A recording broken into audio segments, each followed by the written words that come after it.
Hello friends, today we have started session number 3, chapter 6, plant water relation.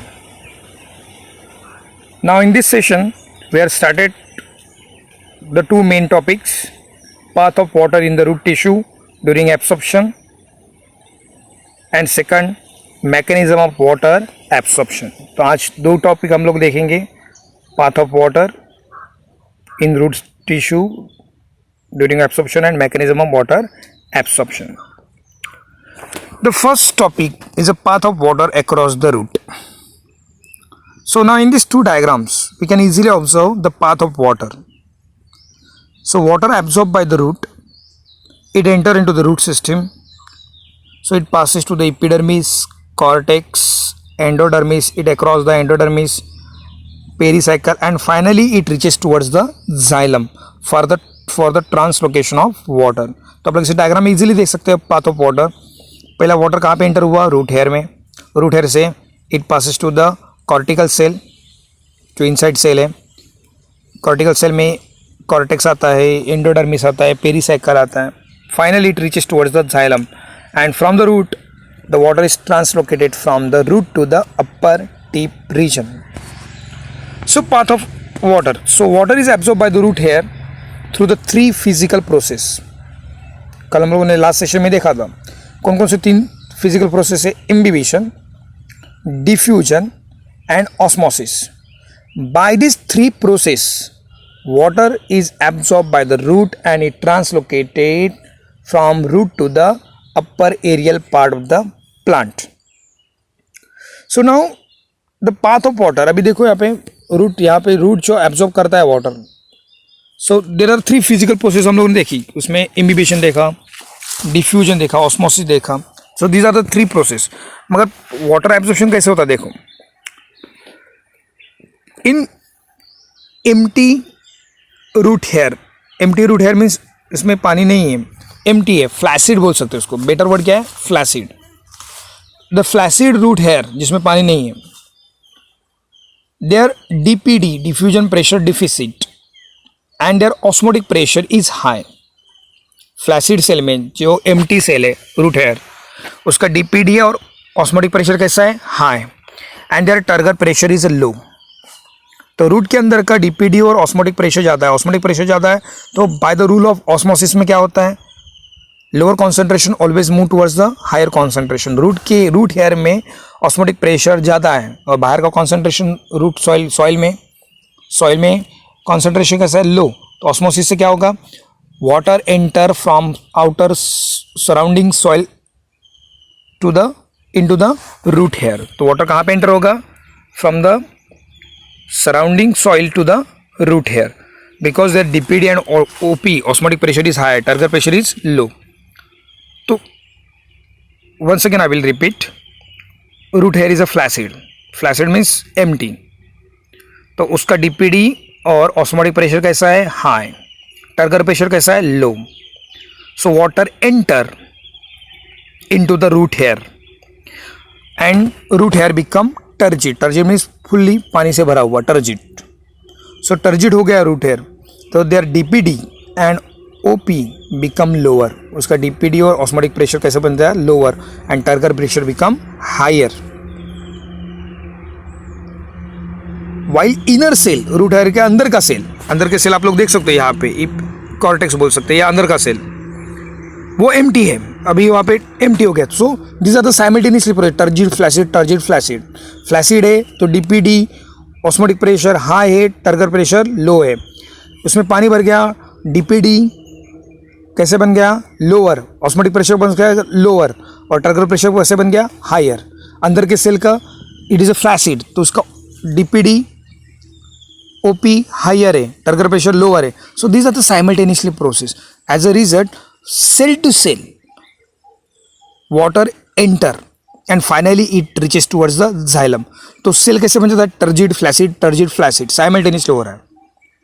And finally water reaches towards the xylem for the translocation. Translocation means ascent of sap. Okay, so these are the path of water in the root system. समझ में आपको? Root hair जो flaccid है, empty है, तो उसका DPD OP high है, turgor pressure low है, वाटर एंटर हो जाएगा, उसका टर्गर प्रेशर बढ़ जाएगा, डीपीडी ओपी कम हो जाएगा। अंदर के सेल का फ्लैसिड है, ये टर्जिड बन गया पानी भरने के बाद, अंदर का सेल फ्लैसिड, फ्लैसिड में DPD OP higher, turgor pressure lower, as a result water move from turgid to flaccid, turgid to flaccid. So this process is continuous till water reaches towards the xylem. So these are the path of water. So here imbibition, diffusion and osmosis, these three physical process play an important role. So now next, the path of water uptake by the root. So according to the E. Munch is a physiologist. He put forward two theory, apoplast theory and Symplast theory. So the path of water uptake by the root by the two pathway, apoplast pathway and Symplast pathway. आप लोग diagram में देख सकते हो, red colour का दिख रहा है वो एपोप्लास्ट, और जो ब्लू कलर का दिख रहा है वो Symplast pathway. So फर्स्ट देखते हैं हम लोग apoplast pathway. So in apoplast pathway, the path of movement of water occur exclusively through the cell wall and extracellular space without involving any membrane. So simple language में बताता हूँ, apoplast pathway is a non-living pathway. In apoplast pathway, the water is moved through the cell wall and extracellular space. So once again I will show the diagram.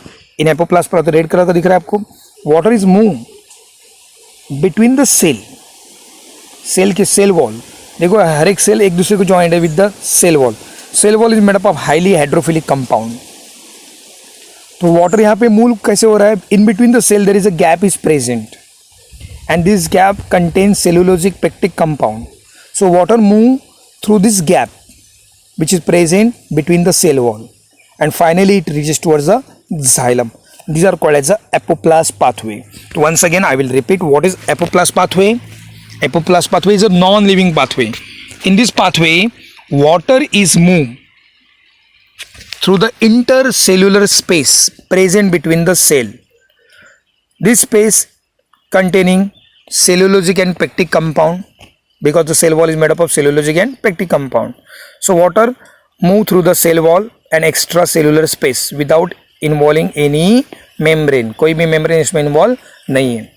तो it passes through this gap which is present between the cell and finally it reaches towards the xylem. तो आप लोग इस diagram में देख सकते हो अच्छी तरह से. तो रेड कलर की डायग्राम एपोप्लास्ट पाथवे देख सकते हो. वाटर एंटर हुआ through the cell wall, root hair के सेल वॉल में हुआ, सेल वॉल में containing which material, cellulosic and pectic compound. तो वाटर एंटर, उसने हाइड्रोफिलिक कंपाउंड हुआ इम्बीबी बिकॉज ऑफ इम्बिबेशन. तो वाटर एंटर हुआ रूट हेयर में, आगे बढ़ता गया थ्रू द गैप, सेल के बीच में जो गैप है इट कंटेन सेल वॉल, और सेल वॉल किससे बना है? Hydrophilic compound. तो ये हाइड्रोफिलिक कंपाउंड से वाटर जो सेल के अंदर जो इंटरसेलुलर स्पेस है उससे वाटर गुजरता हुआ कहाँ पे पहुंचा है? Finally it reaches towards the xylem. ये क्रॉस करता है एंडोडर्मिस को, और finally it reaches towards the xylem. So these are called as a apoplast pathway. Okay, so apoplast pathway is a non-living pathway through which water is moved through the cell wall and extracellular space. So here there is no energy is required and imbibition play an important role. यहाँ पे imbibition क्या कर रहा है? Play an important role. ये वो आपका apoplast pathway. Now next one is the Symplast pathway. The Symplast pathway is a living pathway. In Symplast pathway, water is moved through the living cell to other living cell through the plasmodesmata. So now in this diagram we can easily observe the Symplast pathway. So Symplast pathway is a living pathway. So first root hair absorb the water. Root hair के अंदर water गया. So this water move from cell to cell because all the cells are interconnected through the plasmodesmata. आप लोग यहाँ पे diagram में नीचे देख सकते हो.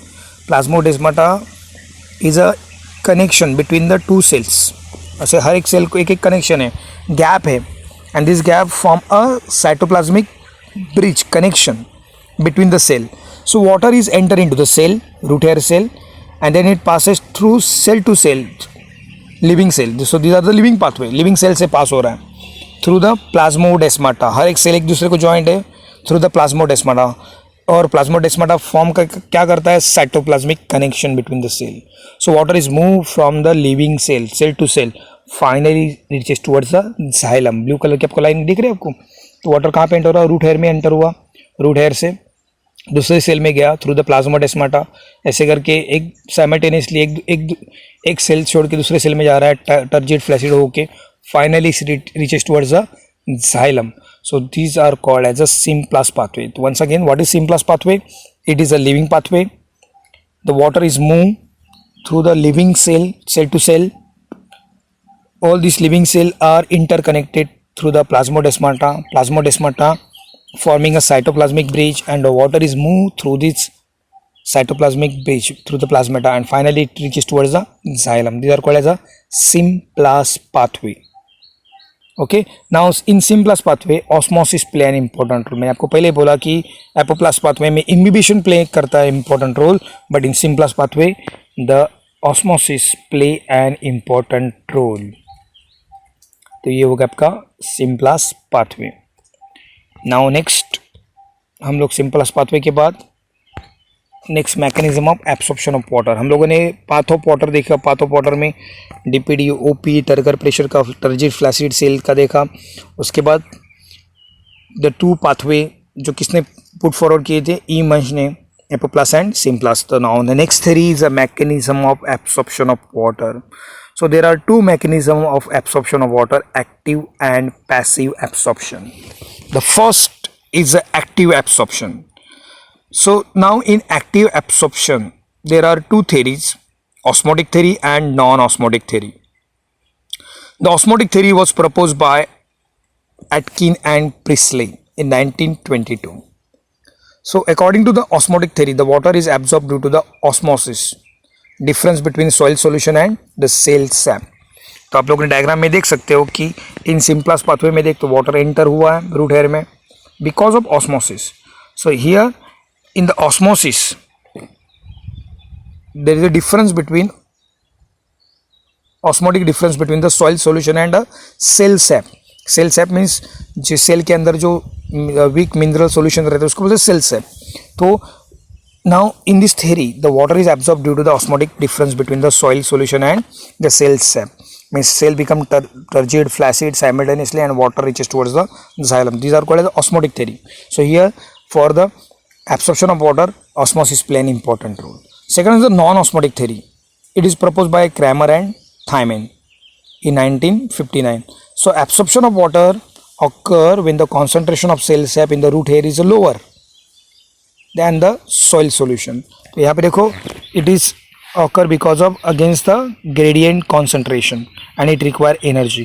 तो यहाँ पे non-osmotic pathway में osmosis play important नहीं कर रहा है, मगर जो solution का जो कॉन्सेंट्रेशन ग्रेडियंट है सॉइल से रूट हेयर में जाता है, तो जो कॉन्सेंट्रेशन ग्रेडियंट है दोनों में डिफरेंस जो है इसकी वजह से वाटर कहाँ पे एंटर हो रहा है, रूट हेयर और रूट सिस्टम में. So these are the non osmotic pathway. So water absorb occur when the concentration of cell sap in the root hair is lower than the soil solution. तो soil solution का concentration gradient ज़्यादा है और cell के अंदर root hair के cell के अंदर जो कॉन्सेंट्रेशन ग्रेडियंट है सोल्यूशन का वो कम है. तो ये कॉन्सेंट्रेशन ग्रेडियंट में आप लोग डिफ्यूजन का रूल है. डिफ्यूजन में क्या होता है, higher concentration move towards the lower concentration. तो यहाँ पे डिफ्यूजन वर्क कर रहा है नॉन ऑस्मोटिक में. ऑस्मोटिक में ऑस्मोसिस कर रहा है, lower concentration move towards the higher concentration. Soil solution वहाँ पे लोअर था ऑस्मोटिक प्रेशर ना, और रूट के अंदर का ऑस्मोटिक प्रेशर हायर था, तो lower move osmotic pressure move to into the higher concentration in osmosis through the semi permeable membrane. तो ये हुआ osmotic theory. Non osmotic theory में diffusion play an important. Diffusion का रूल कैसा है, higher concentration always move towards the lower concentration. तो soil का जो कॉन्सेंट्रेशन ग्रेडियंट है वो हायर है सॉइल वाटर का, और रूट हेयर के अंदर का कॉन्सेंट्रेशन ग्रेडियंट लोअर है. तो डिफ्यूजन रूल करता है यहाँ पे higher to lower. So these are the osmotic theory and non osmotic theory. Now next one is a mechanism of absorption of water. Second one is a passive absorption. हम लोगों ने active absorption में देखा, इन active absorption में energy की require पड़ती है, ऑस्मोटिक थ्योरी में, नॉन ऑस्मोटिक में नहीं पड़ती है. तो यहाँ पे osmosis and diffusion play an important role, osmotic and non osmotic में. But now in passive absorption here transpiration play an important role. So what is transpiration? Transpiration means evaporation of water from the aerial part of the plant. So because of this transpiration से क्या हुआ, पत्तों से पानी निकल गया, evaporate हो गया. So it develop a suction force, and this suction force transmitted from the leaves to petiole to stem, and ultimately it passes towards the root for the absorption of water. So these are called as a passive absorption. So here absorption takes place because of suction force. क्या बोल सकते हैं? Because of transpiration play an important. Transpiration means evaporation of water. Aerial part से पानी निकल रहा है leave से, तो वो सक्शन फोर्स डेवलप करेगा. वो सक्शन फोर्स लीव से लेके पेटियोल से लेके स्टेम से लास्टली फाइनली कहाँ पे जाएगा? रूट हेयर में. And root hair absorb the water. So here there is no energy required, क्योंकि ट्रांसपिरेशन से सक्शन फोर्स डेवलप हो रहा है और इसमें एनर्जी की ज़रूरत नहीं पड़ती, मगर एक्टिव में एनर्जी की ज़रूरत पड़ती है in osmotic theory. So these are the mechanism of absorption of water. So these are the active absorption and passive absorption. So these are the two differences between active absorption and passive absorption. Active process is occur due to the activity of root and root hair. Passive, it is activity of shoot and leaves, जिसमें transpiration होता है. So in active process absorption occur due to the osmotic and non-osmotic process. Absorption किसकी वजह से होता है? किसकी वजह से होता है? osmotic और non-osmotic process की वजह से. और passive में absorption occur due to the transpiration. Okay. The rate of absorption active में कैसा है? Depend on the DPD. और यहाँ पे रेट ऑफ एब्सॉर्प्शन पैसिव में कैसा है? Depend upon the transpiration. So active process का कौन सा है? It show symplast pathway, and passive का कैसा? It show apoplast pathway. So these are the two difference between active and passive absorption. Okay, ये इंपॉर्टेंट टॉपिक है. Okay, आज के लिए इतना ही काफ़ी है. Okay, take care, bye.